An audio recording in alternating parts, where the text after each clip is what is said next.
membahas tentang sudut pandang dari generasi Z dengan milenial. Ya.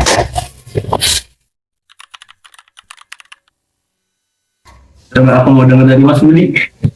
Jadi lebih ke susahan Gen Z ya Mas ya. Menurutku, maksudnya apa ya? Kalau Gen Z itu ibaratnya teknologinya udah makin canggih sekarang kan. Iya kan? Iya.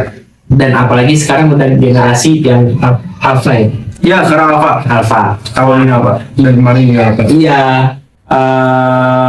Iya pokoknya informasi semuanya kan lewat media sosial kan sekarang kan, jadinya kayak apa ya, lebih ini nggak sih, lebih show off di media sosial. Tapi nggak tahu juga kalau misalkan di ininya apa, di belakangnya di belakang media sosialnya dia pakai gimana kan di dunia kan. Tapi kalau di media sosial malah lebih kayak menonjolkan dirinya masing-masing. Setuju. Kalau dari gue juga setuju sih. Kalau Gen Z, kalau ini gue setuju sih. Nggak bisa kontrak saya. Gue setuju karena pribadi gue juga sama sih kayak awal dulu kan, gue kan masuk Gen Z di tahun awal kan. Jadi dulu zaman masih ada yang namanya trennya kamera DSLR, lu pada tahu gak yang kata tutupnya aja harus tutup digigit gitu, tau gak sih kalau foto? Ya digigit terus sambil foto kamu megang yang tutupnya di kamera ini, udah tutup kamera lensa ya. Menurut gue itu masih sebatas itu gue kalau udah punya foto itu di Facebook langsung gue hapus mas. Iya sih. Kayak rasa malu sih sebenarnya gue. Sekarang gue rasa malu. Foto-foto zaman dulu tuh banyak banget gue hapusin. Dulu tuh kalau foto kayak harus ada yang tren dikit foto ikutan. Tapi kalau sekarang ada tren dikit udah cukup tahu aja ngeliatin scroll Instagram kayak gini, oh gak bakal gue ikutin. Kayak pendapat temen kita yang Gen Z paling muda daripada kita semua. Coba. Mungkin kalaupun emang ada yang lebih narsis, mungkin karena milenial itu kan generasi pertama yang mengalami ledakan media sosial kan. Wajar aja kalau emang milenial lebih narsis. Mungkin juga kalau Gen Z sudah lebih selektif dan tahu mana batasan-batasan, apalagi kalau Gen Z ini kan katanya udah ada yang namanya personal branding kan. Mungkin mereka lebih menjaga image sih, mungkin itu kalau menurut aku. Ini gue jawab sebagai diri dulu, kenapa ya? Kayak kalau pribadi gue sangat-sangat memikirkan sih, jadi karena ini gue open aja, meskipun gue Gen Z, gue lebih sangat-sangat kepikiran kalau gak dapat kerja waktu dulu zaman awal lulus sekolah, lulus SMA nih. Terus habis itu gue bilang sama orang tua gue nggak mau ngapa-ngapain 1 tahun full. Gue cuma pengen ngerasain yang namanya gue bener-bener gak ngerjain apa-apa. Rambut gue gondrongin, terus habis itu duit tetap ngalir waktu itu kan. Jadi sebenarnya duit ngalir juga gue nggak makan di luar segala macam, tetap makan tetap di rumah. Jadi gue nabung. Singkat cerita udah setahun, gue ngerasain hal yang udah gue pengen rasain, yang namanya bebas dari tugas segala macam ya kan. Setahun itu selesai, di situ gue fokus buat nyari kerja dengan ijazah SMA waktu itu. Terus ternyata nyari kerja tuh susah banget kayak lu. Gue udah sana kemari ngirim email, ngirim nggak dapet sama sekali interview dari yang gue taruh lewat pos, gue kirim lewat pos, terus gue datengin ke PT-nya sampai ngantri banyak banget teman-teman yang lain. Soalnya di kala itu bener-bener susah. Jadi bener-bener sangat gue pikirin untuk kayak masa depan gue gimana. Itu aja gue kepikiran banget. Penting banget menurut gue yang generasi awal ya. Gue nggak tahu kalau misalkan yang sekarang Gen Z kan banyak berita-berita nih, banyak yang pengen nganggur. Dan banyak banget pengangguran dari generasi Z pada zaman sekarang kan. Gue ngeliat kayak, ya Allah, gimana nanti adik gue kerja? Waktu masuk tahun adik gue kalau misalnya lulus. Gimana banyaknya yang rebutan untuk nyari kerja di kala itu. Tapi zaman sekarang kayaknya susah banget. Karena pengangguran yang dulu itu gender itu banyak yang nganggur, nanti kemudian hari akan banyak ledakan di mana lowongan kerja rebutan untuk generasi Z itu sendiri. Menurut gua masa depan gimana sih? Tapi rata-rata emang Gen Z kan pemalas gitu sih menurut dia. Iya, generasi Z yang sekarang kan memang kayak gitu, mas. Gue nggak kurang paham ya. Sorry nih, yang tersinggung karena data yang udah tertera di Indonesia emang Gen Z tuh banyak nganggurnya tahun-tahun akhir ini. Karena kebanyakan mungkin di sport, game, sport, terus habis itu live streaming, atau apa. Jadi ya kayak mungkin ya menurutku ya mungkin kayak kebanyakan di rumah aja bisa menghasilkan. Mungkin lagi yang di pemerintah datanya itu bukan berdasarkan dari tempat lowongan kerja-kerja yang PT-PT yang lain gitu kan. Iya. Nah, bisa jadi karena nggak terdata. Kebanyakan Gen Z jadi YouTuber, kreator TikTok, Ya. Nah ini coba viewers TikTok lebih banyak. udah lebih banyak pasti demi. Iya. Hasilkan juga sih. Iya menghasilkan. Lebih banyak dilihatnya peluang di rumah. Maksudnya bukan kerja kantoran ya. Nah, mungkin yang menurutmu yang didata itu adalah kerja kantoran. Gua rasa. Atau kerja yang di PT. Gua rasa. Jadi pemerintah gua Iya. rasa itu ngambil datanya dari yang PT-PT kan, terus dari kebijakan kantoran itu. Belum. Makanya banyak generasi Z yang pikirannya tuh nganggur, padahal dia tuh pada bikin konten dan menghasilkan cuan lebih banyak dari dia mungkin. Bukan memikirkan enggak masa depannya, tapi lebih memikirkan gimana caranya dia di rumah tapi dia menghasilkan. Betul. Mungkin ya. Tapi emang kalau Gen Z rata-rata orangnya kreatif sih kalau menurut Betul. Udah joget aja bisa ngasih Yang gue bilang tadi. iya gitu kan bisa ngasilin duit. Entah dia nanti pas banyak viewersnya di endorse kan. Nah itu. Kalau misalkan itu kedatang nggak sih? Apa tuh? Kalau misalkan yang mau apa konten kreator atau misalkan Kayaknya enggak sih. Tapi kayaknya sekarang udah mulai Udah mulai. kan? karena katanya konten kreator mau diadain pajak. Kayak gitu. Aku tidak tahu belum. Dan setoran-setoran yang kemarin juga sempat viral tuh apa? Undang-undang apa? Ini lolos sensor apa yang ya KPI ya? Oh, sekarang lo KPI gitu. Ya, jadi ini boleh ditayangkan atau tidak? Gua rasa itu malah meribetkan ya, karena itu berapa banyak konten kreator di Indonesia coba suruh nyetorin itu dan kapan akan ditayangkan, bayangkan. Gua rasa akan diseleksi dulu, dilihat dulu di videonya, atau kalau misalnya ACC boleh kamu tayangkan.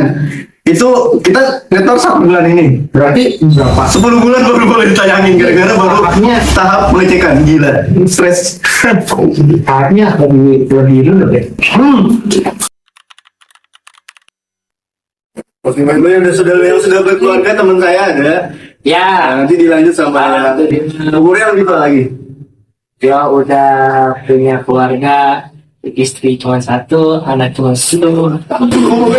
Iya maksudnya kan? Iya dong. Anak 1.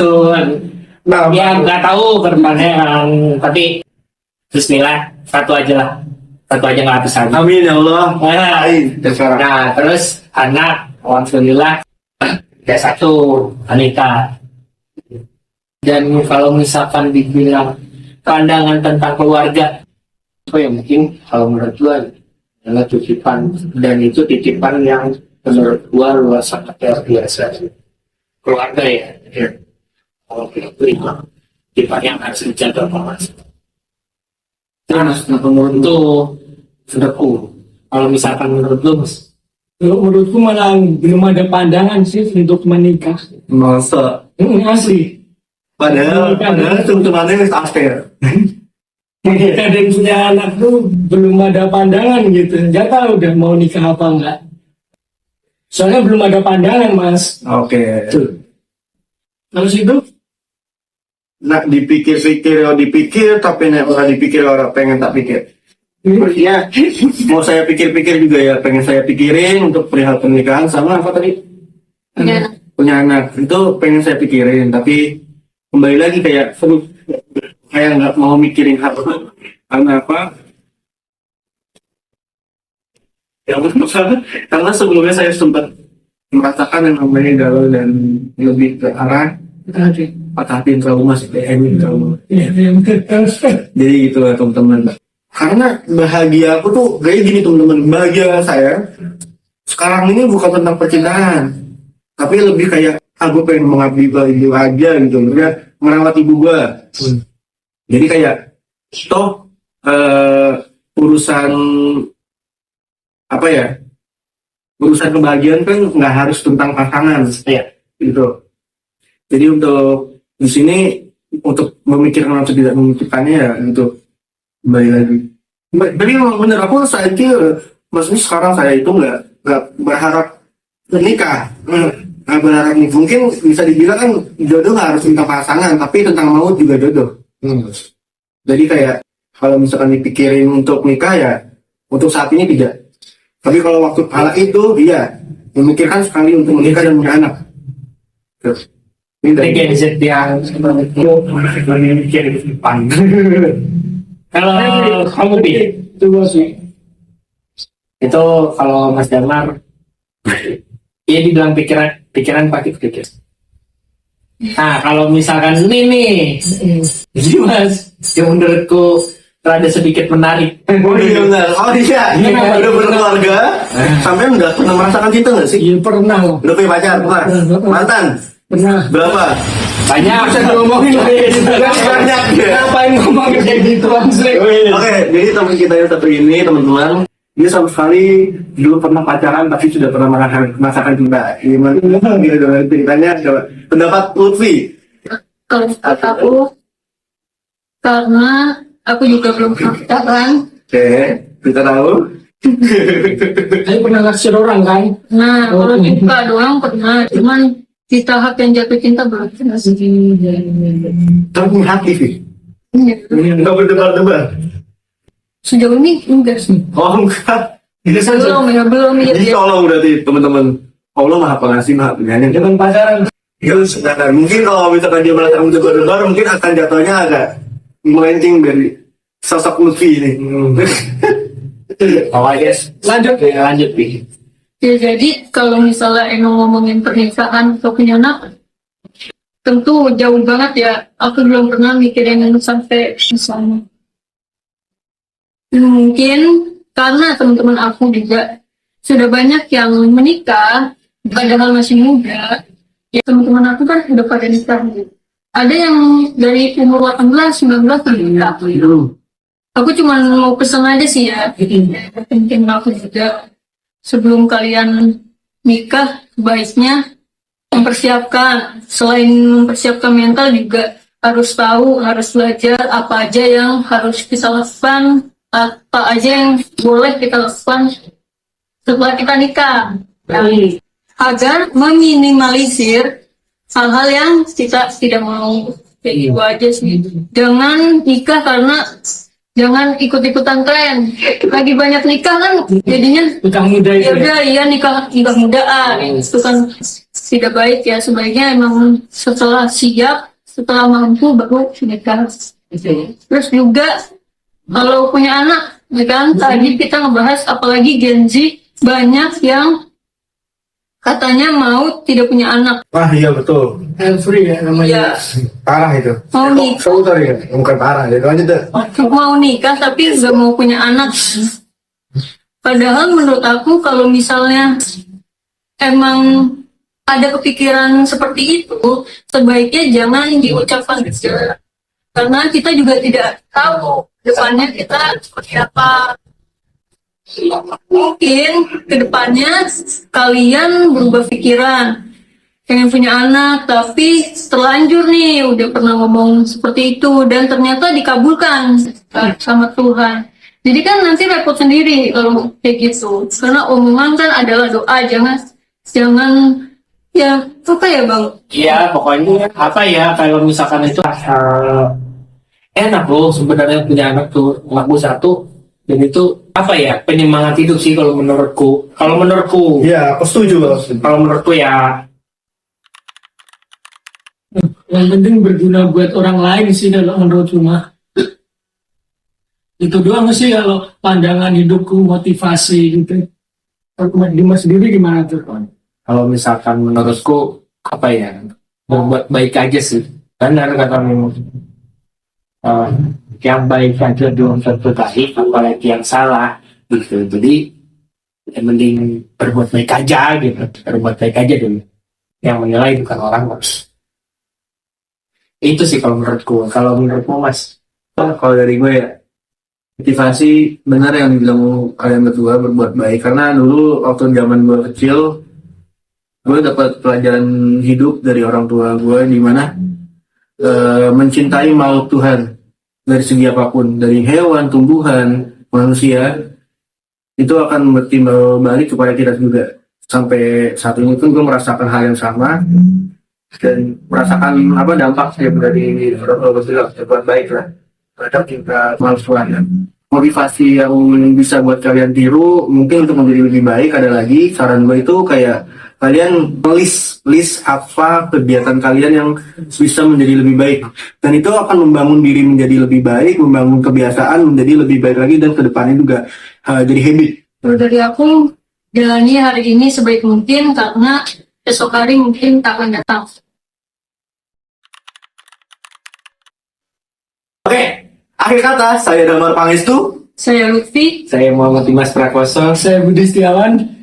Wassalamualaikum warahmatullahi wabarakatuh. Waalaikumsalam. Dadah. Buka aja tuh kayak ini. Oke guys, kita mau Nulis skripsi. Ini kan apa bingungnya gini kayak bagi skripsi